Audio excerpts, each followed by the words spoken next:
d'État, sirène. Jolie d'État, sirène. Moi, si je suis au Kabou qui s'arba immeuble dans la voiture, tellement rapport à Jolie d'État.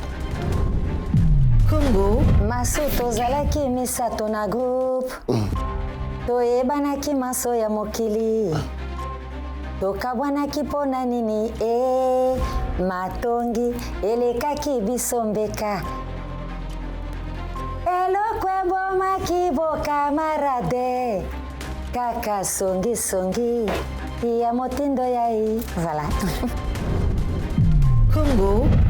Lelo batu bakamwa plaisir au salam sur la musique après au comment qu'on semble là. Tu penses que tu as déçu les gens? Congo. Souviens-toi de moi, Jésus. Souviens-toi de moi. Congo. Pourquoi musique?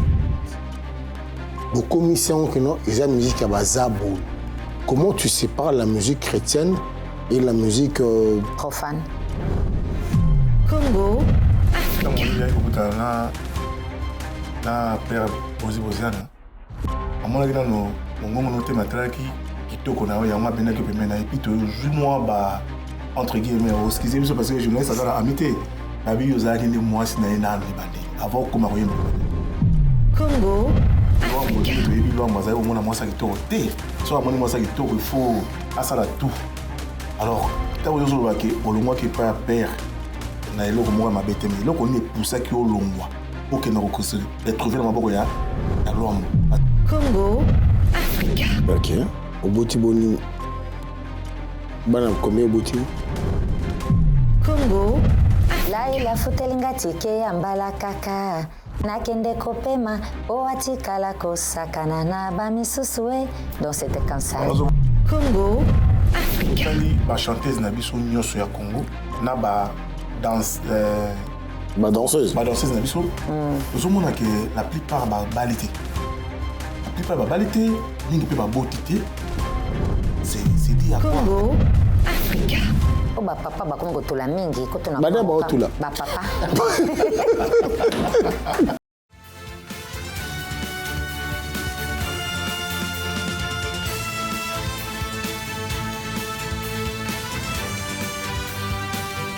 Merci beaucoup d'être sur Congo Africa. Dans cette très belle émission, Les Espoirs de l'Info, je ne suis pas seul, je suis avec Moïse Moutato Motomo Kobien. Moïse, bonsoir. Bonsoir, il y a Adi Londolé Bokomendier. Ce soir, nous sommes avec maman. Na lobi na yo, tous on a problème makassia.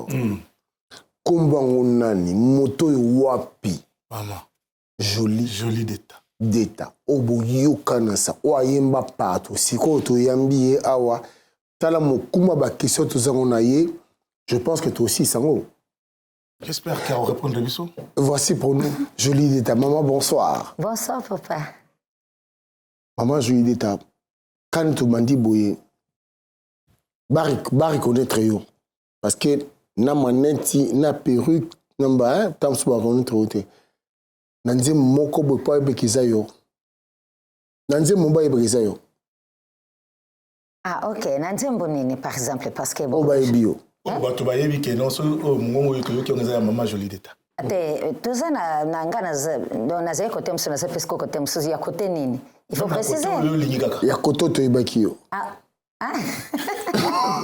ok. Il y a côté boye baki ngai. Vous avez mis ça ton groupe. Maso tozalaki misato na groupe. Toyebanaki maso ya mokili.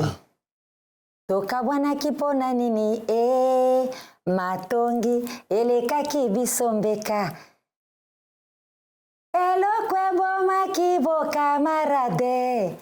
Kaka songi songi ya motindo yai. Voilà. Voilà, vous avez compris, Jolie d'État yeyo azana biso. Maman Jolie d'État. Lelo batu bakamwa plaisir au salam sur la musique après au comment qu'on semble là. Tu penses que tu as déçu les gens? Non, je n'ai pas déçu les hommes, mais j'ai déçu le diable, Satan. C'est-à-dire que nous, comment on semble là, bon, déception. Non, non, non. Le contraire, que tout le monde est content, hein? de ce que je suis devenue aujourd'hui, de tout ce que je suis maintenant avec le Seigneur. Tout le monde est content, contente, donc tous sont contents, quoi. Voilà, bah, surtout, c'est la cap, on a mon façon, répondre à Kangai et tout. Donc, moi, je vois que, bah, surtout, bazanaka sengo. En tout cas, pour Nambongo Nanga. Parce que Mbongo Nanga, ils ont vraiment la bamakele l'été. Bikendaki, bizongaki, tout cela. On a des salades qui battent là-dessus. Et c'est quoi, Outaki, tout d'abord, de toute façon, ndenge na zaki pe na mokili, nga ba makele pe zalaki to ba polémique pe zalaki te. Yango na pe ndenge pe na Yesu, ba tons baza ko sepela. Mais tant que ça les transitions, il y a le mwana mokili pour que na Yesu. Nous avons une nouvelle marque qui bateau, va yoka qui vraiment que et là ce moment je l'ai détaillé comme maman comment comme maman Myriam. Maman Myriam. Nous avons une nouvelle salle qui vraiment moi. Non, banzembo esalaki déjà ou toyembaki déjà na ba Martin. Bah souviens-toi de moi Jésus. Souviens-toi de moi. Na yembaki banzembo ebele na. Non malembe. Yoki no mbamba. Souviens-toi je poto kabola pe ese. OK. Souviens-toi de moi Jésus. Souviens-toi de moi.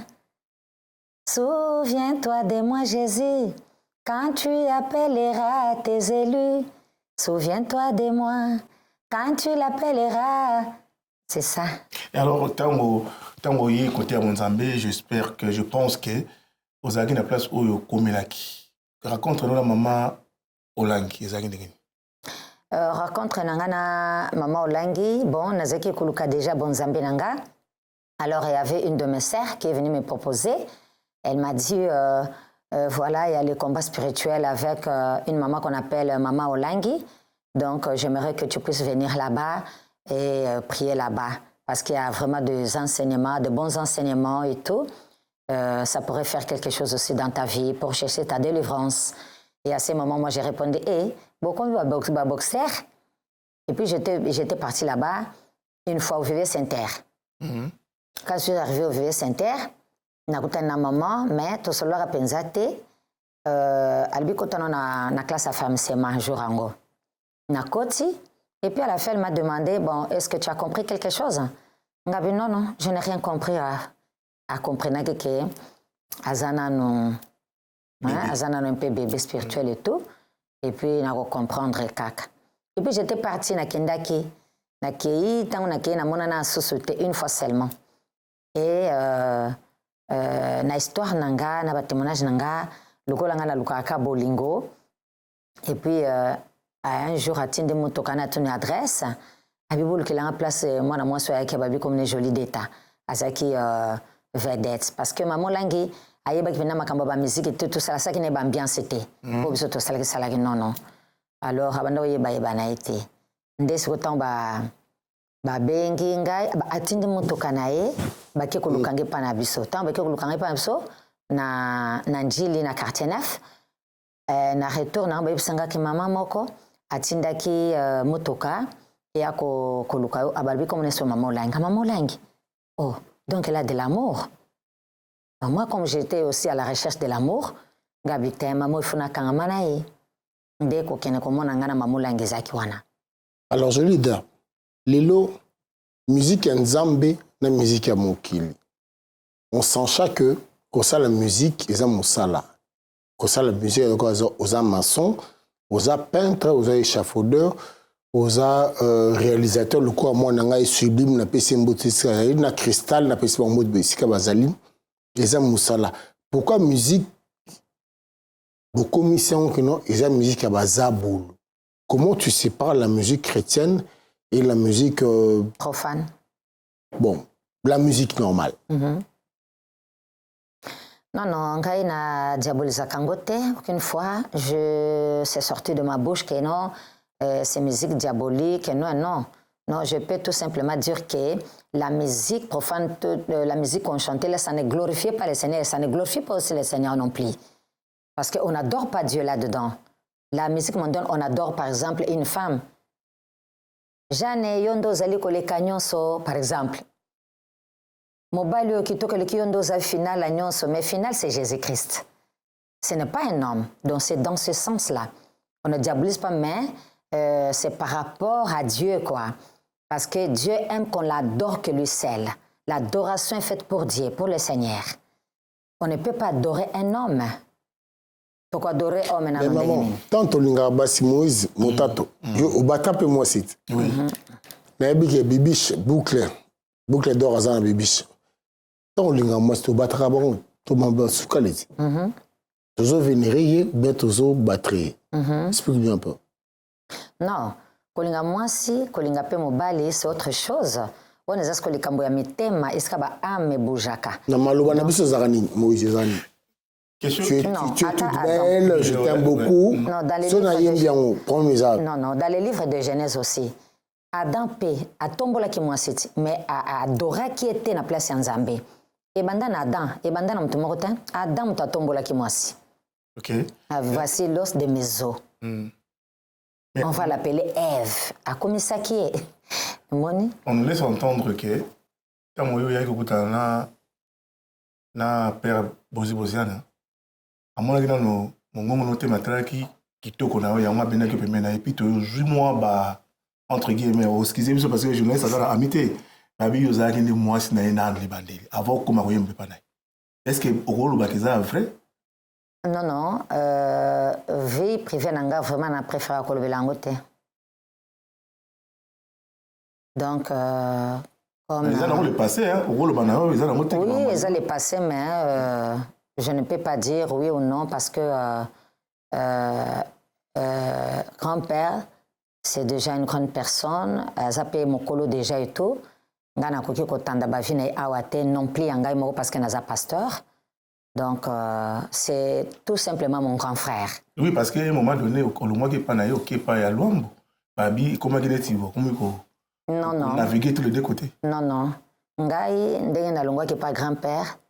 To swana kana bisote nini tepi azam to ba jarwana te ya ba koswana swana ya ba manque ba respect, il n'a jamais été comme ça là jusqu'à aujourd'hui, si je peux le dire quoi. Ngane tisko to mona na kangam na oto yambise Jésus-Christ, je crois en 2021 en Angola. Yemo quoi benga kingai to sololi, il me considère toujours comme sa petite sœur comme je l'ai été toujours. Grand-père c'est mon grand frère, c'est le mari de ma sœur Fatih. Donc c'est presque la famille quoi. Mais est-ce qu'aujourd'hui ton national single Nabiso Moïse, single Nabiso, ton a Denzembo, qui nous parle de ça comme single Nao? Ouais, single Nangé allait me balai. Pourquoi me balai? Parce que Ngai Navanda Kanangola. Donc, on a vendu en Angola, donc naza na Congo, naza d'origine congolaise, naza lipe angolaise déjà na Angola. Alors, on a sali 2 singles parce que ça, pendant que ça obligé, c'est obligatoire parce que mboka na vandi, il faut portugais et puis pour tout le monde aussi lingal un peu français. Et on a sali et toi chora, na portugais, na français lexi, et je suis en train de pleurer quoi. Et na sali pe moko na lingio. Donc, je parle de l'amour de Jésus. J'aime Jésus, Nalinguié.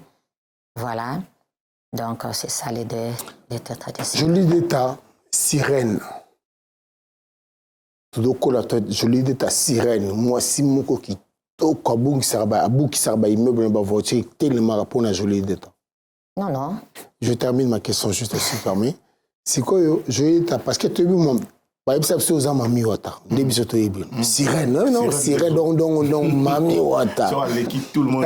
C'est quoi aujourd'hui tant on a la musique au babengi ya mokili, tant que la musique en Zambie. Succès zaki mingi wapi. Ce succès bon tout d'abord on va pas dans le cambo ba sirène ba mami wata bonga pela munda ko yoka ngote de toute façon ndeke tozala ki na mutuno sa kitoko. So ba mon pe mbala kitoko ba bengi pe tati wata. So ba bengi pe moi se kitoko. Bagobenga sirène parce que à cette époque-là, makambo bonzambe pesa quitté. De l'air en tata babengo sirène yo zongo monango esengo.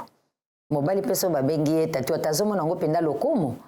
Donc mais pour nangai moko etikala kozala te bon, après en tout cas nazeko yo kangote parce que moi-même dans le monde les gens me respectaient beaucoup. On a zeki na ba makabo ya ba terre à terre te, ba légèreté tout ça là. Moi j'étais toujours dans mon coin. C'est vrai que tu as parlé. Et de Boziana et Luambo. guerre wana ezalaki mwa makasi parce que les gens parlaient que tellement ezalaki kitoko parce que lwambo ndenge toyebi lwambo azalaki komona mwasa kitoko te so amoni mwasa kitoko il faut asala tout alors ntango ozoloba ke olongwaki epai ya père na eloko moko ya mabe te mais eloko nini epusaki olongwa okende kokose retrouver na maboko ya lwambo parce qu'il doit avoir quelque chose oyo bato ebele bayebi te. Ok, donc non. Peut-être tokozo occasion que le bilan comme sous c'est pas. Et Mokolango le Moïse. Asali émission na maman Lise, maman Pasteur Lise Manzambi, asali émission Kaba Bilo Mokolomo Susu, Mokolango lelo. Parce que ba otala biso ba bibo. Ça Mokolango lelo. Non. Chaque chose a son temps, comme dit la Bible. Chaque chose a son temps. Ndenge pe bolo bango pe na balopoto na bino tango na tango zana tango nango likambo na likambo na tango nango le jour révélé bato makamwa ezali jour eza po nzamba pesa pe batan ya oyo batan ya odo na Bible makambo batan ezali pe. Mais tu es plus connu tant que la musique à Mokili ben la musique oyo zoloba oyo ya bonzambi. Tu es plus connu dans quoi, dans quelle musique Lelo? Dans quelle musique ou dans là tu es reconnu tant on est en musique à Mokili nde bolobaka musique à Mokili na musique à Nzambi. Oui, non. La musique actuellement, je ne peux pas dire actuellement, mais en ancien temps, je suis connue avec Massou. Mais dans les Seigneurs, avec ce qui a fait plus de succès, Kolonangana, et ce que j'ai chanté avec Reno Moyo, qui fait Reno Vombi. Makila Nayo, et Petolinga. Nakomi solo lelo mwana na Nzambe otondi singa nanguya nayo pona bunda etumba oya molimo. Donc c'est une chanson aussi qui est beaucoup connue, que les gens aiment. Donc bato ebele ba pesa témoignage pour Nzembo. Oto bazo senganga remix nango. C'est vrai que tu ne veux pas qu'on parle de ta vie privée. Aujourd'hui maman biso to kobinga na yebaki nazali na gêne mais là comment on a osaka toujours gêne c'est quand on anime est-ce que aux en a secret moko ça qui osaka ni osaka se maintenir est-ce que maman a marié est-ce que maman a célibataire elle a des enfants aussi donc tout ça c'est important que les bateaux là na biso ba yebango. Bon nous c'est zeka ba vie privée na ngai na linga penza ko tandang penza na libanda te mais non je suis femme libre, je ne suis pas mariée. Non, ok, tu n'es pas mariée. Ok, mais aux bana basali, bana au moi je suis au Portugal pour étudier. Il y a le bosso dans combien? Le bosso dans combien? Moi le bosso. Bon, au-delà de 20 ans, bien moins de 20 ans. Ouais, au-delà. Au-delà de 30 ans, moins de 30 ans. Moins de 30 ans. Non, celle qui est en Portugal est là à 21 ans. Ok. Au Boti Boni. Bana combien au Boti? Te azaka kamoko moko nda Boti moko wana. Au Boti kamona moko. Moko nda Boti moko na lokola kanga mona boko les bébés. Parce que tu voulais tellement te conserver, Moïse. Moi, je lui ai dit, itoko éternel. Yanga banda boya kobota. Yanga botika mona moko. Pour banda que ce soit boti bane belé, on l'a joué aux insultés. C'est vrai ça. Est-ce que c'est vrai cette histoire? Ils ont des famille.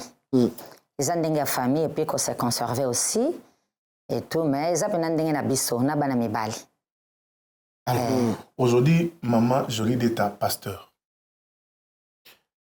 Pasteur dans une église où aux gens kamba batebele.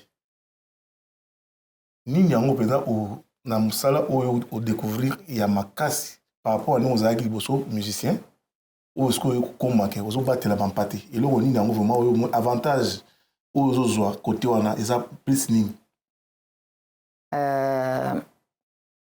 Avantage nanga ezali que les âmes tout d'abord soient gagnées pour Christ quoi. Donc c'est ça mon avantage, que je puisse gagner les âmes pour le Seigneur, que je puisse parler de la part de Dieu et que je puisse témoigner la grandeur de Dieu, de tout ce qu'il a fait dans ma vie, comment il m'a transformé et ce que je suis aujourd'hui. Donc tout cet avantage-là, c'est l'avantage de Dieu, quoi. Mais on dit que là-bas aussi, il y a un peu de l'argent. Ce qui m'a côté qu'on a peut-être côté qu'on a ici maman bien moi. Bon, moi si c'était pour l'argent. En tout cas, mes frères, je n'allais pas abandonner tout ce que je faisais. J'étais à Los Angeles, j'étais au milieu de grandes personnes. Donc nazaki na ba camarade le quoi ba milliardaire, le quoi ba J King, nazaki na ba Jermaine Jackson, nazaki na ba Marlon Jackson. Jermaine Jackson m'aimait beaucoup. Donc nazaki na bango. Attends. Moïse. Autant ba Jackson non, il na sepeli Blaise Brian landa ba question. Attends ba Jackson non. Michael Jackson, son grand frère. Vous avez na bango famille. Nazaki na bango parce que ngai nazalaki na Beverly Zepa ya maman président de la République. Donc bango bazai koya. Président de la République Yangola? Non, maman Passas Dabani. Maman Bongo, Omar Bongo. Ah, Omar Bongo. Oui. Okay. C'était qui était venu me chercher à Paris. On a kende koyemba na studio na ye. Il y a ce studio, il y a studio à Valère. Alors batunyo soana bazaki ko yakuna tam susu balingi ba tourner ba film na bango. D'ailleurs toza na film ngo déjà to tournaka kuna nazako to na mo extrait nango. To tournaka na Madame Bongo to bandaki déjà ba film on peut bima. Film on peut bima. Donc, nazaki na milliers de stars, ba grand star, bazaki koya nanda kunae parce qu'elle avait de l'argent. Donc, batunon so bazaki koya po azape mama ya kosunga.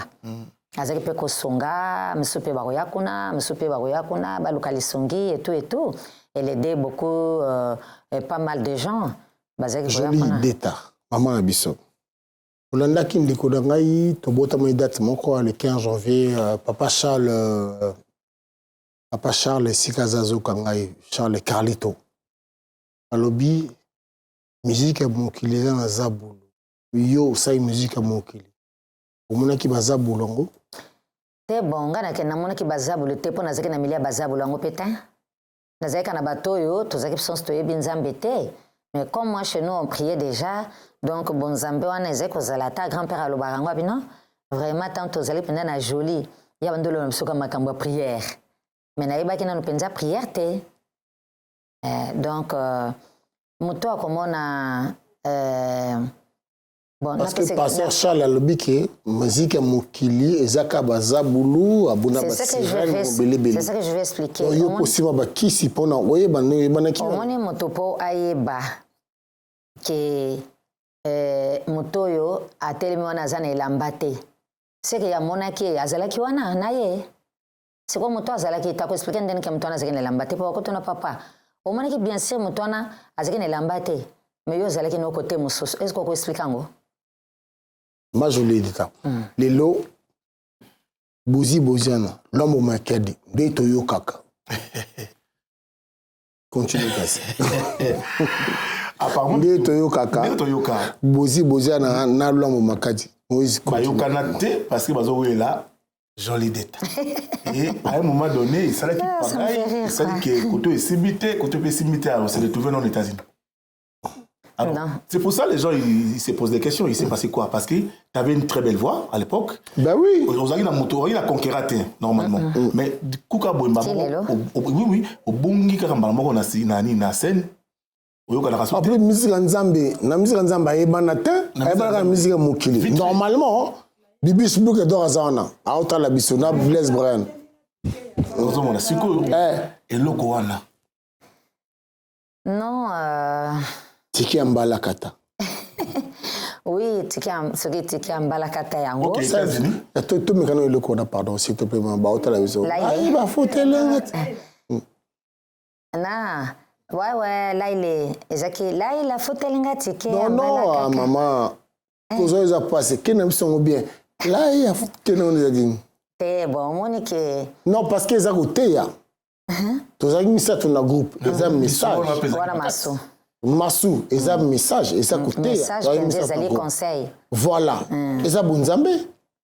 Zaki, bon, non, parce que la chanson n'était pas inspirée de Dieu. Hein? Non, et ça conseille. Mais le conseil que tu as donné. Oui, le conseil, voilà, c'est ça qui compte. Là, voilà. il a payé un conseil. Il y a un peu qui conseille. Toko Mekala, il a. Ouais. Là, il a foutu l'ingati ambala kaka. Nakende kopema, poati kalako sakana na bamisusue. Donc, c'était comme ça. On voit qu'il a donné.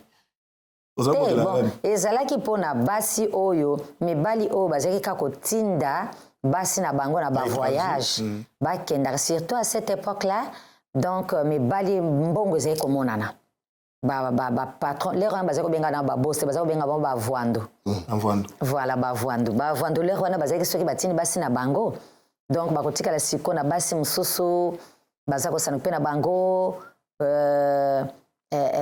bao wana babota kaka batinda bango kana ba Europe yango na nzembo wana esalamaki na ide wana donc pona mama onga na yebaki na papa onga na yebaki oyo azalaki kotinda tout le temps mwasi na ye na poto ye atikalaka kosakana na basi mosusu donc nzembo na mtakomaki yango Franco ye mtakomaki po oyo yemba oui ye mtakomaki po alobaki na ngai na kopesa kaka nzembo moko oyo kotombola yo okoyeba na mokili mobimba na yo na ye boboti te nanani na Franco boboti te bobote fo oza mwasi na mobali te sikoyo biso tozalaki yango te na bozi mpe boboti te te wana aza grand frère na ngai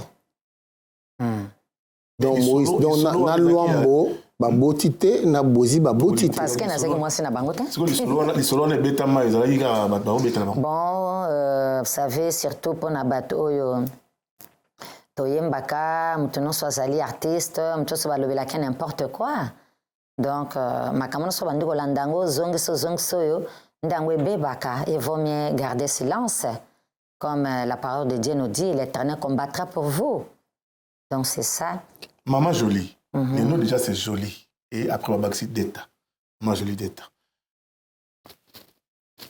eloko nini esalaka bato balobaka chanteuse wana ou bien danseuse wana azani mwasi ya ba musicien ou bien azani mwasi ya bato nyonso pourquoi les gens disent toujours ça que être une chanteuse ou danseuse est synonyme ya kozala mwasi ya ndumba bon moi je ne sais pas moi c'est voilà. le Parce que c'est pas les Américains qui disent ça ou les Français, les Belges ou les Ivoiriens ou les Camerounais. que les Congolais Ouais, voilà.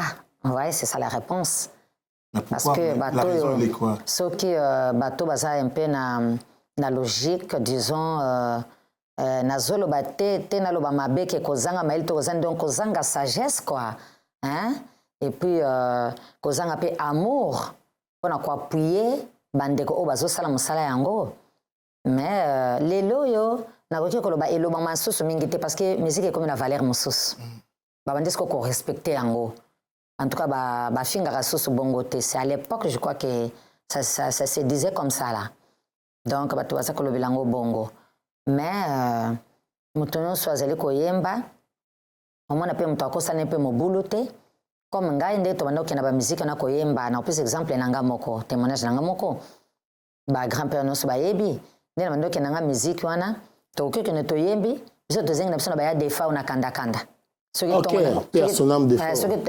ntongo nani etani te tozongi na biso na baya defa kuna na sere na moninga nanga Zulema alors Zulema ayebani mingi donc tokozonga na biso tovandi na biso na ndako na kandakanda tozozela ntongo etana do bamisusu bakeba makambo na biso totelaka côté ba Ozaïre accent na o ozomta ya côté ni à peu près Shaba Shaba on a accent na te na Swahili Colossienne oui wasema Swahili OK mais après surtout tali ba chanteuse na biso nyonso ya Congo na ba danseuse na biso tozomona que la plupart balité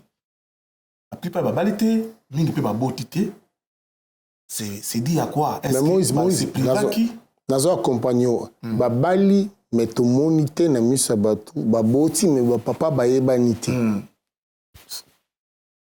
non parce que wana po boyebi ba chanteuse bon ce que ba boyebi te c'est la même chose na batata o batola Oh, bah, papa, bah, comment tu l'as mingi? Quand on a bah, tu l'as. Bah, papa. Ah bon? Ah oui? Belle barbe tout. Eh, bah, papa, bah, comment tu l'as collé cana, bah, maman? Non. Ben oui. Au moins, on dit. Merci. Au moins, pour la cala, bah, c'est que le bilan mingi te. Pour la ninja, moi, Mario et Bimaki. Pour la tu l'as, bah, papa. Oh. Bah, Mario. Est-ce que les Mario, bah, c'est qui bassi? Bazaki basite ba Mario bazaki ba papa parce que ba papa bazaki kotula mingi yango na grand maître nani Franco Salaire ba nzembo ya Mario donc ça pas commencé aujourd'hui, ça pas débuté d'aujourd'hui, c'est depuis longtemps que les papas bazaki kotula trop. Ah, dis-moi, moi quand je pense Moïse, c'est très bien pour moi pour le beloko. Bibish book de Resika Zaina Blaise Brian Resika Bozali Bozo Kangai. Ah, Blaise Brian. Alors tant que l'homme a mis ici Mario, après tout le monde, Mongali. Ils le comment Mario na Mongali. Non, n'était bon Mario parce que ngana zalaki. Ngana zalaki et puis ngai bon. Tu sais comment on appelle Mario angole rwana. Donc mon mbali kitoko penza mais et assez tout là zolanda ka basu bazana moi mbongo. On a quelqu'un. Voilà. Et bandi le lote. Bon Mongali. Bon, Mongali, bon, je connais Mongali, pas tellement. Mongali, moi, j'ai aimé ça, mais... Il y a eu une histoire non bien peinte. Il y a dit les autres. Voilà, c'est qu'il y a une table. Une table, une roche.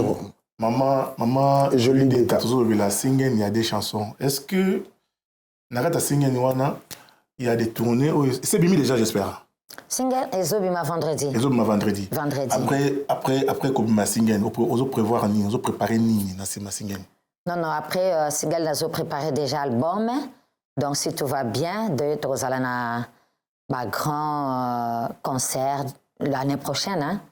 Oui. Dans quelques jours. Ouais, dans quelques jours. Non, pas janvier, pas février, mais on est en train de préparer ça parce que ça fait longtemps aussi que je chantais publiquement aussi comme ça. On doit préparer tout d'abord avec le Seigneur, avec Jésus-Christ. Donc, Ah, d'accord, c'est Seigneur Leit. Ah, Seigneur Leit. Seigneur Tableté. Ah, personne n'a avec mon papa, mon patron, Jésus-Christ. Donc, toko bongisa ngo ne bike uzama kamnene mais batonde ba s'abonner vraiment pour na kwa priengai parce que eloko nanga wana ka bolingo tinga na lukaka. So batonde so ba s'abonner ne amona ka bolingo. Tozokota na banzimbo mibale oyembela biso pona single oyo. Balasuka bosona DS za mukoni. Soketo. Bosona DS. Bosola na Tobinga na ita unazalaki wana. Tana zaki na États-Unis na benga ki tango na komi na Dallas ya kendaki Virginie je crois. Et puis na yaki soko solane peut-être tango yaki na Kinshasa. Attends, il y a Kinshasa, on est sur en Europe, sur Zurich. Oui. Donc. Est-ce qu'on peut s'imaginer DS na Julieta Baimba Bien sûr, pourquoi pas? Parce qu'il est parfaitement monté. Tokoyemba, on peut dire ça makanisi nanga. Tokoyemba, toko organiser makama minene. Mais après, c'est nos producteurs. Bon, producteur. Amadou Diaby, mon frère. Amadou Diaby. Jolie d'État, na DS, Amadou Diaby, au co-produire Bango, au co-produire Bino. Puis n'a pas conseil, Amadou Diaby. C'est quelqu'un de bien. Et Simba? Bon, et le Kobalwaka, Bandimaki Simba, ce qui, Bomoni Moutuango, Bosolo Penaye, ceux qui peuvent s'intéresser. Ok. Ouais, ceux qui peuvent s'intéresser, donc c'était un peu ça, quoi. Mais Bino Mbalé, la DS, il paraît très. Parce que tout le monde a un conditionnel. Tant que vous allez ensemble, on a une guerre, qui a un esprit, un mouvement, vous avez la grand-père, vous avez un pété. Tout le monde a un solo. a des ordres. DS, on joli détail, on a des dégâts. Mais tu sais, DS, Sœur Kimia, parce que je l'appelle plus DS, mais elle s'appelle Sœur Kimia, elle est chrétienne. Et puis, elle a préparé un album. En tout cas, tu as pu si je me rappelle bien, tu as pu bondater. Tu vois, elle me respectait comme sa sœur. Moi aussi, je la respectais comme ma sœur. Non. Quand vous avez un podium, vous avez tout ça. Il y a un répertoire. na grand-père yemoko. Soza na répertoire nangai pe na yembi yepa yembi aye donc ya zaki na millier na ye ngabe na zaki na millier nanga. Ya zol bonira zo yimaka mungongo nezaka même quand tu parles on entend le son de la voix. Alors nous avons un grand événement ici, nous revenons sur le single. Voici que l'un de vous dans l'art, dans la musique, Fally Ipupa qui fait le stade de France. On a Fally Ipupa, bon ouais, Moussala Naye, Azosala Moussala très bien.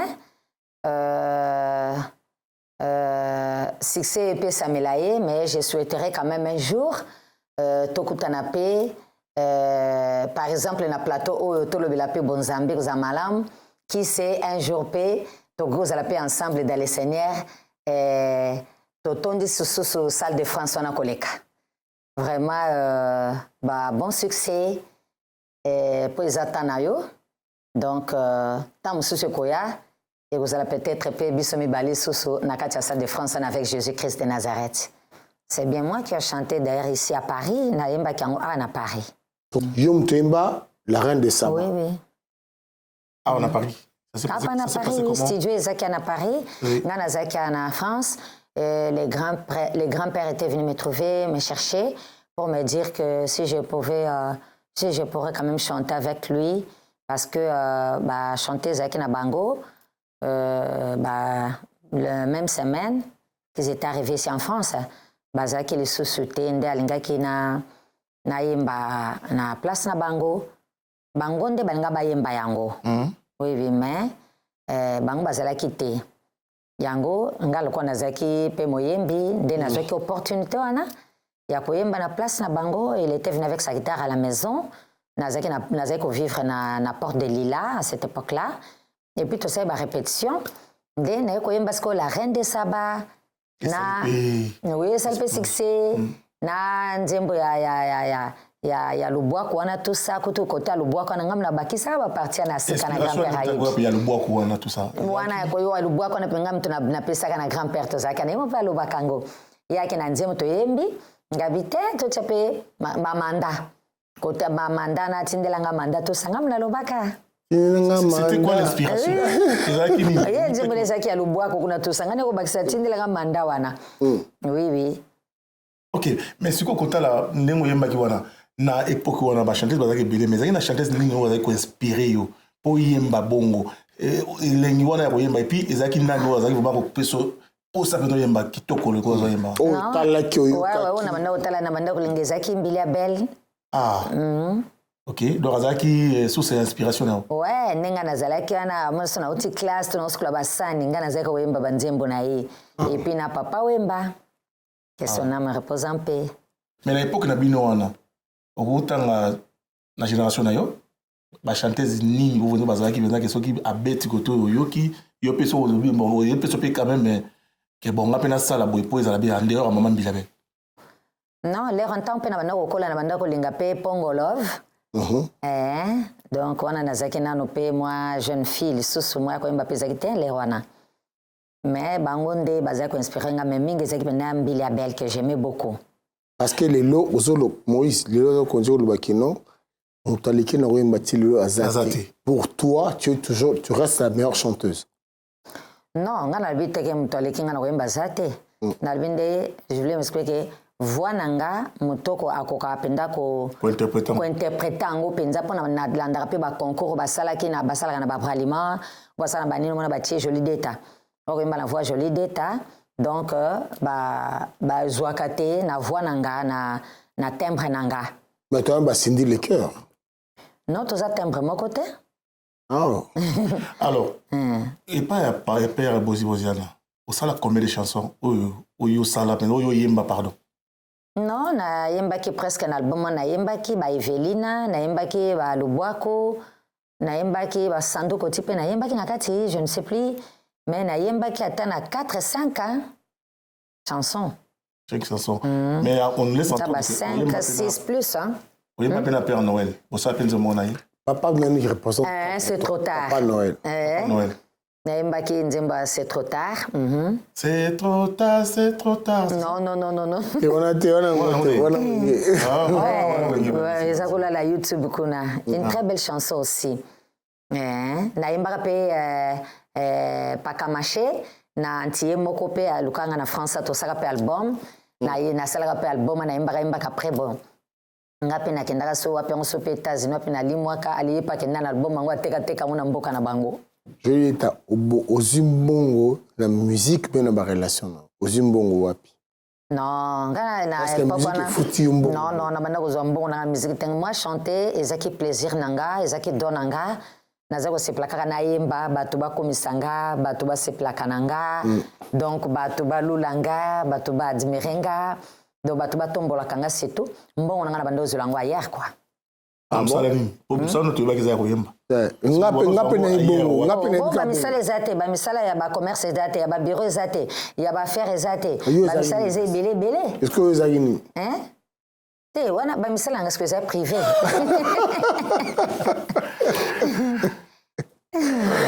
pour faire manzambe OK ezali à privé ben c'est mort. Comment tu te retrouves maintenant dans la musique? Vous se retrouvez dans Bonzambé, dans la musique, c'est bon, ça va pour toi? Non, dans Bonzambé, Penzande, nazo se retrouver dans Moussala Yanzambe. Dans Moussala Yanzambe, et puis maintenant, le col, je suis en train de faire mon album, na ba single Oyo, na que Dieu va m'appuyer, et puis tout le monde, na bao baza dans le Seigneur, na bao baye na noté, ba kwa puyenga, et ponga pe na utaki kakakuna, nga penzamba benga na ye. Ndenge pe bao bazali pe kuna pe bakoyaka kabiso tozaka na kati ya mokili ya Nzambe mais mutu na mutu aza na temps na ye. Moi j'intercède pour tout le monde dans le monde entier que bayeba pe Jésus bao bayebi nanu Jésus te bayeba pe Jésus to se retrouver biso nyonso to ensemble pour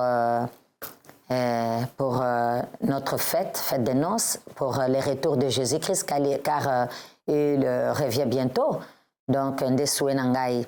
Mais nazo se retrouver dans le Seigneur parce que tout d'abord, j'ai la paix du Seigneur et le Seigneur m'a sauvé. Voilà. Donc, à l'objet que Oyayambi Jésus-Christ, quoi me construit un bic ici, Azana, la vie éternelle. Donc, c'est ça. Okay. Donc, on a construit sa question dans une monde question. Donc, tant que vous n'avez pas peur, vous avez pas l'ongwe pas naïe, au commis pas à l'ombre. Et pas à l'ombre, au l'ongwe, après, comme on peut être banzonzingi on peut être à peu près combien de personnes et puis au sala na carrière non combien de chansons royemba ou que non yemba 10 chansons et pas Bozi et pas Lombo te ngana saki banzonzingi ta et pas Lombo na yembi na orchestre na vandi kuna lokola chanteuse et pas grand-père na vandi lokola chanteuse donc saki bo orchestre ngana sala ki mi balé wana nan mi balé nde skanga na zalaki donc kuna na zalaki engagé côté pe na zaki engagé. Donc, la chanteuse qu'on n'avait pas Lombo. Baniel. Baniel, maman na chanteuse. Nazaki penda chanteuse ngamo. On a kuta ipe baninga no ba chanteuse bazalaki ou pas? Non, bazalaki. Bazalaki yo moko. Bala liboso po nani Lombo azwa nani moto ko yembe pani mwana c'était moi. Mais de même avec Bozana c'était toujours moi. Bon maman chanteuse. Maman nana. Maman nani? Baniel. Bango ba yako yasima nanga. Est-ce que avant Masu bosi ba ka chanteuse ayemba ke pa Franco avant Masu? Nani? OK, donc yo la chanteuse Bozo. Oui. Et pas ya Bozi, n'est pas Lombo Maquet. Mais bien sûr. OK. Très bien. Bien sûr. Kuto tango nani Lombo azwakanga. Tanto vana ba message web sabango ayibisi bango kutabi Bozo ependa ninge mona mbila bela zala ko ne pas tabulé. Awa pe Bozo bongo. Tu avais quel âge à peu près? Ah bon makambo ba âge penza to solo bakango. Nazaki penda mwana muketi. Na utako banda visi kati. Na utako banda visi ka. Au moins de 18 ans. Oui, ta on a ko banda moins de 18 ans. Ta na ndiko luka déjà ba koyemba nanu wana ta na kinana ko luka ba na yemba ko ne pas ba papa yemba ko na nazaki na ba 17 à sur 16 ans. Ba 16 ans. Na ba 16 ans ndena kinana ko luka pona banda koyemba. Ozaki nzunzu. Donc na papa on ba pona koyemba te. Nzunzu nangeza laki ya mabete ya ba mobulu pe ya ba kindumba te ya ba mibali te parce que je n'aimais pas vraiment cette vie là. Ngana ngende ka koyemba. Mais ba vie ya ba mibali penza na banda kolingango te. Parlons un peu de signer maman Zomisa. Je ne sais pas maman, est-ce que aujourd'hui signer no Zomima la ba na nzambo yo teaka. Ba na nzambo zoluka milimo na bango et bon wa maya ipa na Yesu. ozolonga bango nini ozoyebisa bango nini ozopesa bango message nini par rapport à tout ce que tu es en train de préparer comme single et album l'année prochaine? Non, pour la bande ensemble na kolobaki single na album na zosala, c'est tout d'abord c'est pour la gloire de notre Dieu. Donc place au évangile naza na possibilité ko komate. Nzembo ndesanini e comme ke nako kota pe ba o baza na posa ya évangile ya koka loba na Nzambe pe baza ba msusu pe baza na posa ya kokuta na ngali susu me baza sona moya komona joli détaté disons. Donc ba komona nga à travers single oyo ba koyoka liloba Nzambe à travers single oyo. Maman joli détaté tozo kita na émission na biso ngana ebelo komoko. Luambo bozi ana tant bazwa ki ozaki pona kitoko ou bien pour la composition ou bien pour la koyemba selon toi quand Luambo t'a pris quand Bozi t'a projeté pourquoi? Non Bozi cherchait une chanteuse qui pourrait chanter dans son orchestre avec lui-même une belle femme et puis qui a aussi une très belle voix. Donc, abanda kulkamta ozana moi c'est kitoko et puis koyemba pe kitoko yaze kuluka le deux mbala moko. Ben voilà ngape to banda ko assister ba répétition na bangwer moko na baleki na bazaki ba camarade nanga. Parce que yona DS nem ta déranger kinani. Si que nana déranger ki Kenya. Nana déranger qui? Qui a dérangé qui? Yona DS. Non, je peux compléter la question. Nana yaki le bosso et nana yaki après. Non, ngam to nazala ki le bosso. Yam ta yaki le bosso. Est-ce que nem ta dérangé kinani? Non. On te déranger ki nazala ki tan. Au bisono surtout na banzembo grand-père pa banda ça injustice, lui c'est un homme de calme. Est-ce que tu as déjà eu le temps de dire merci? Si je crois. Tu as eu le temps de dire merci. Merci à qui? À grand-père. Pour ce qu'il a fait pour... Non. Quand on a témoigné dans l'émission, on a combiné dans les biens. C'est ça les remerciements. Ça n'a jamais été format kingai. Ça on n'oublie jamais. Il faut être ingrate. Donc, ingratitude. Je reconnais. Yemto a format kingai. Dès que toujours yé, basé pour former tout ça, il y a John Olo Pazalaki. Oui. Bazalaki wana baya Roxy Chimpaka Bangono surtout Bazalaki wana. Tout le monde m'aimait, tout le monde me poussait à faire quelque chose, à réussir na katia orchestre. On a zaki pe impolité, nénité, donc baton so zaki linganga parce que bato balongula ki pas Bozi ba mais pas Luambo zaki banani. Non, Luambo ye moko bamona kangai na télévision, na le kaka na mimilei na court temps. Koyemba likambo matinzi tenzembo moko nde Luambo mona kanga na utaka kuto Europe ezali na 85 na utaka Belgique 85 oui na utaki nazali mwana moketi wana muza na mongo na 85 wana muza na muka ouais après nde amoni ngai atinde ba papa moko mibali d'ailleurs boucle d'or za soki option na mbandaka mais eloko wana sikoyo yoko sisa asare loko atinde ba papa moko mibali alibi bokendo lukila ngai mwana mwasi wa kitoko oyo bokendo lukila ngai joli deto oyo mboka mobimba Kinshasa mobimba oui mais là en même temps ozaki non pas Bozi Boziana. Non. Wana sina tiki. Wana sina tiki. Et puis il y a tindi batona balukanga na kende koyemba parce que trindo sa répétition mona mimile et umile pété to saki pata 3 mois té. To likimba mona likam na nzembo moko na nani na ezaki na Renapec je crois. Renapec quoi. Oui. Et puis il y a tindi batata na mibale ali bokendo likilanga mwana oyo. Bisika nyonso bo trouver sans adresse. Rencontre na Luambo zenondé. Non, rencontre na ye. Tant ba yebisinga na bilamba, comment ça s'est passé? Tant que tu na Luambo zenondé. Non, tant que tu na ye na kutaki avanditi au lia kwanga na ye bazo sale na mama na ye kwanga pembe. Na makabu na ye mama ne mtamando sale mikonyo. Juliette na Luambo bakutani. To kutani bango so bazela kanati. Papa Simaro que son âme repose en paix. Donc bango so bazela ki wana koto yo na koto ya zaki na katika kande na zana tabe oyo. Ya zoli ya kwanga na ye ngape na koti baza ko zelanga. Yana koti, bapesa ngeti na vandi. Yana vandi, albi ngabi awa na upesa okaka nzembo moko. C'est ce test. Oyo ekomatisa yo ekomemona sommet. Oui, ekomema yo na sommet. Alors, c'était comme ça. Tu bandi pe ba répétition, ngana ye na likolo. Tu bandi sa ba répétition, tu bandi kokota kunate. Oui. Ben oui, biso me balé parce que c'est musala. Il a dit bakamo yango. Mundaye ko yemba. Tozaki balobi ba Franck banani comment ça s'appelle? Papa Lotumba bazaki wana. Mais il y a mieux yo moko likolo. Non, wana ezaki ka jour premier jour rendez-vous après ba tonso bakendaki ngape na zonga. Nete na ko bandasko le jour suivant donc na ko bandasiko répétition. Kabidum balé. Na se ba danseuse bazali ko sala ba danse ko bina na likolo nde ngana ndo sala répétition biso mbalé. Oui, nous deux seulement. Et moi binu bala ngozo denga zo. Non mais oui Franco pardon. Oui pourquoi la zo ba ngwana?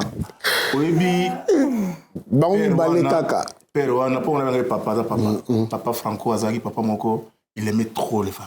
Faut qu'on le dise la vérité. Non, c'est bien. Si comment on a ndenge maman azalaki nano joli nengwa na bomwa na bo jeunesse na ye. Et puis père a même na bango mi balé kuna, on ça répéter la guitare mais azo yemba. Bon, tu peux ça rendre merci. Tu vas bon. Oui, ezaki musala tina ke banda musala il faut concentration non? Donc parce que okoki abandi nanga sikana comme on répéter place baton sur bazali peut-être j'aurais honte et tout na zaki na pena mesanité. Donc autant il faut répéter au salaire horaire boyer ya zo corriger na guitare. Zimbola ka moko yera kan apesa kon moko mbaka nzembo. Dai nana kei musala na bandaka ambala kaka. Oui. Ah ok. Donc apesa denzembo apesa denzembo. Là il a nanani namaso. Mais est-ce que pourquoi alobaki ke na opesa ka nzembo moko metto likolo? Ça qui peut moi polémique place wana parce que il y a déjà na place où joie formation et pas ya grand-père. Mais comment il y a lobby na opesa ka nzembo moko metto likolo? Non parce que mon que nazaki kuna mamona ki ke monde entier et embrasser ki na ngote makambango. On a pas donc la l'air on a na yemba ki ba banzembo nyonso na grand autant on est comme la grand-père on est quoi après na zeko vanda na France na Paris après ayaki kolukanga parce que yaka na ba chanteuse na ye ba kimaka yaka na même semaine ba yaka wana zela je sais pas compris Moïse kota le Cameroun na kota on talobi ki non ayi na ba danser ba kimba la une semaine ba chanteuse la chanteuse bayaki na grand-père oui ba kimi a ayi sangalbi na yaki na ba petite mais ba mona li sosoté alors ce petit dis-moi encore grand-père le mingi té donc so ko sunga album au fait magam sosope bon nzambe kam to bongisa kango na ko bateke nzamba bongisa kango pesa kene menzamba banda ko lingana likana banzela na Mbappé banzembo oyo ekosala ba succès potango lokola zaki na mission nanga plus tard na za la référence c'est quoi makamno so pourtant na zote ya moto bato bazon de melanzambe. J'ai été à une église. Oui, j'ai une église en Angola, à Luanda. À Luanda qui s'appelle comment? Royaume de délivrance, en portugais, Reine de Libertação. Bon était Angola, bon était. Parce que l'église en Angola, tu vas kuna. Si, mais attendez, Nazate, oui, ça marche bien. Mais à Kinshasa? À Kinshasa, j'ai aussi un projet pour ouvrir là-bas et puis en France ici. Ok. Ici, on va dire que tu es angolaise. Oui, je suis angolaise. Je suis angolaise d'origine congolaise. Maman jolie d'État, est-ce qu'aujourd'hui, vous êtes fiers de l'église Corps de Christ par rapport à tout ce qui se passe dans le monde de la Bidouana? En tout cas, l'église Corps de Christ marche très bien. Oui, ça marche très bien. Par rapport à tout. Parce qu'on voit, de l'autre côté, il y a des prophéties ratées. De l'autre côté, il y a des gens qui scroquent les gens par rapport à ce qu'ils font comme travail de l'église. Mais lorsque vous dites que l'église Corps de Christ, ça va. Donc, moi, je pose la question de savoir, est-ce que Rose a fier au week-end, en tout cas, les lobbies sur la salle d'ensemble, vraiment, que ça est bien? Oui. Fier parce qu'on nous a dit, la Bible dit, dans les derniers temps, il y aura tout ça. Parce que ceux qui ont témoin Jésus-Christ, ceux qui ont ça veut dire que ça, c'est écrit. Dans les derniers temps, les derniers jours, faux prophètes. Au moins, bato baza kotala bato na maboko. Au moins, bango sonde baza kotelemisa biso tozaki kala, tozo kola batelemisa surtout ngaso batinga na zando. Donc, ozo batinga na zando, kwa nazaki pa ba maliki na zona Kinshasa. Afa zona Kinshasa zaka na ba prince zaki kitoko wana. Au moins, batelemisa na batelina na mboko. Oh, abandiko yebisa na maboko baza sute. Donc bango nyonso na pe ba komi babandiko ko mikomi sa siko na église banini pona ko embrouiller ce ko église. Au moins bato muswana de baloba pasteur asaki boye. Pasteur Kenda Kiboye, Pasteur Koya Kiboye, non, ce sont ces gens-là. Bangonde balobi ke lokola ba client ba komi ba kimi kuna ba tons ba kimi, il faut biso petome comme ça ba prophète, to ça la pe ba église, to ça la bande ba faux prophète wana au Bible lobby. Donc ce ko bato bazo comprendre té. Maman je l'ai dit. Lelo bato balinga kiyo et pas ya Lombo et pas ya Bozi Boziano. Tu penses que bazara de suite non, au contraire, c'est Pelaka en tout cas, balobaka vraiment au salachwa malamu et tout, continue na bonzambe na yo. Donc en tout cas, encourage à kanga mingi. Qui sont plus avec toi, les païens ou bien le croyant? Non, moi je crois que c'est tout le monde, hein. Donc les gens m'aiment quoi.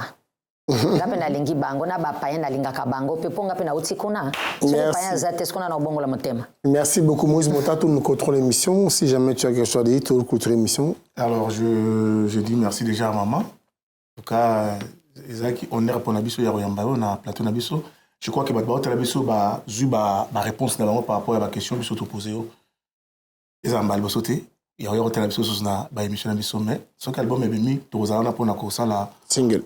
Et single ceux bimi tozala wana pona la promotion nango ndenge tosala ya bato mususu. En tout cas merci mingi na bino bato bazona na biso to pesi mbote na prophète Blaise Manzambi na maman pasteur Lise Manzambi na pesi mbote na bato nyonso partout dans le monde, na États-Unis na Bomongo kuna na Kinshasa, surtout l'honorable Jean-Marie Mangobe na pesi mbote, sans oublier le DC Junior Mata kuna na Sensap tout ça la musala Sensap bokene kosaroli parce que Sensap eza wana pona bino ba fonctionnaire à l'état bokene kosaroli pona kozala la retraite na bino assuré na pesi mbote na camarade nangai Guillaume Ampuya, Justin Likaka ainsi que Vasco Tsumu oyo na bengara Ernyoso, mon ami personnel, sans oublier Mireille Bokando. Merci beaucoup, on est ensemble.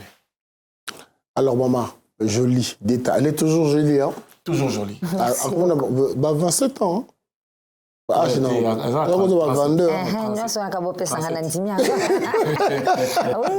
Maman jolie. Kosa biso boite. Kota la biso mi baleote. Tala mon kilio ba otala biso. Yimba so banzi mo sa ba nyosuka plaisir. Olobi? Yimba banzi mo ba se place bazali. Yimba banzi mo ba se place bazali. Ah. Voilà, avant de banzi mo pe na ina pesa kame batu pe mbote.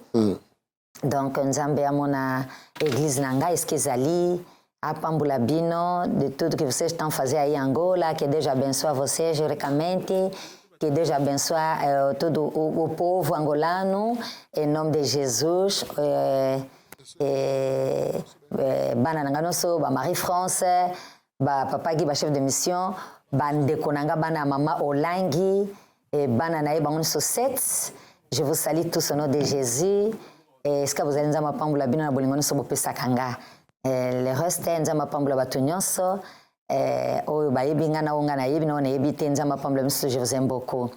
Kolo nanga na yepa na yo lelo kopesa yo matondi nkolo nanga na maso yo sali na bomoi nanga eloko nini nakoki kopesa yo.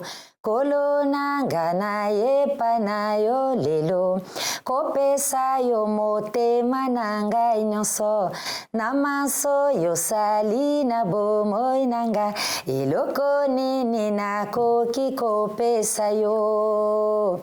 Se motema nanga nyonso kamata yango makila na yo epe tolinga nakomi solo lelo mwana na nzambe ope tolinga.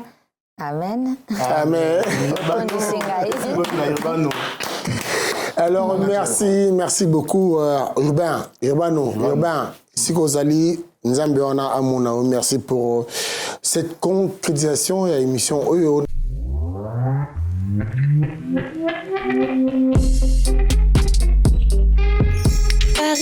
Paris, vivez un réveillon 2026 inoubliable. La communauté des assemblées chrétiennes Voici l'homme organise un réveillon inoubliable. La veillée de prière se passera ici à l'hôtel Novotel le 31 décembre 2025 de 20h à 6h. Placé sous le thème puissant, le jubilé, tiré de Lévitique 25:10, avec comme orateur principal le pasteur Timothée Salazakou, le descendant de Voici l'homme. On aura une nuit de prière de délivrance.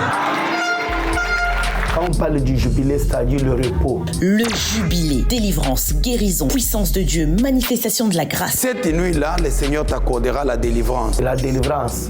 Quelqu'un sort de sa prison. 2025 a été une année de combat, une année difficile, mais le Seigneur a une promesse pour toi. Voilà pourquoi nous vous invitons. Paris, Île-de-France, que vous veniez de Belgique, Allemagne, Suisse, Royaume-Uni ou encore États-Unis, Canada. Ce moment est pour vous. À l'hôtel Novotel, Paris, porte de Bagnolet, 1 avenue de la République, 93 170 Bagnolet.